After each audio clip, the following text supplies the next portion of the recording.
اور یتیم کے مال کے پاس بھی نہ پھٹکنا مگر ایسے طریق سے کہ بہت بہتر ہو، یہاں تک کہ وہ جوانی کو پہنچ جائے، اور عہد کو پورا کرو کہ عہد کے بارے میں ضرور پرسش ہوگی، اور جب کوئی چیز ناپ کر دینے لگو تو پیمانہ پورا بھرا کرو، اور جب تول کر دو تو ترازو سیدھی رکھ کر تولا کرو، یہ بہت اچھی بات اور انجام کے لحاظ سے بھی بہت بہتر ہے۔ اور اے بندے، جس چیز کا تجھے علم نہیں اس کے پیچھے نہ پڑ، کہ کان اور آنکھ اور دل ان سب اعضاء کے بارے میں ضرور باز پرس ہوگی، اور زمین پر اکڑ کر اور تن کر مت چل، کہ تو زمین کو پھاڑ تو نہیں ڈالے گا اور نہ لمبا ہو کر پہاڑوں کی چوٹی تک پہنچ جائے گا۔ ان سب عادتوں کی برائی تیرے پروردگار کے نزدیک بہت ناپسند ہے۔ اے پیغمبر،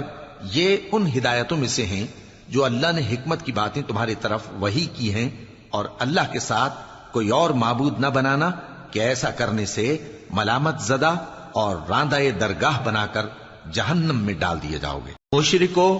کیا تمہارے پروردگار نے تم کو تو لڑکے دیے اور اپنے لیے فرشتوں کو بیٹیاں بنایا؟ کچھ شک نہیں کہ یہ تم بڑی نامعقول بات کہتے ہو، اور ہم نے اس قرآن میں طرح طرح کی باتیں بیان کی ہیں تاکہ لوگ نصیحت حاصل کریں، مگر وہ اس سے اور بدک جاتی ہیں۔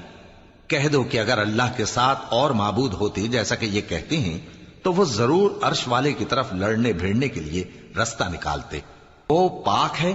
اور جو کچھ یہ بکواس کرتے ہیں اس سے اس کا رتبہ بہت عالی ہے۔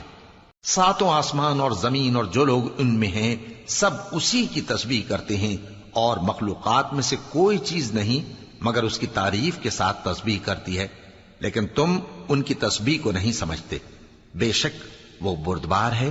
غفار ہے۔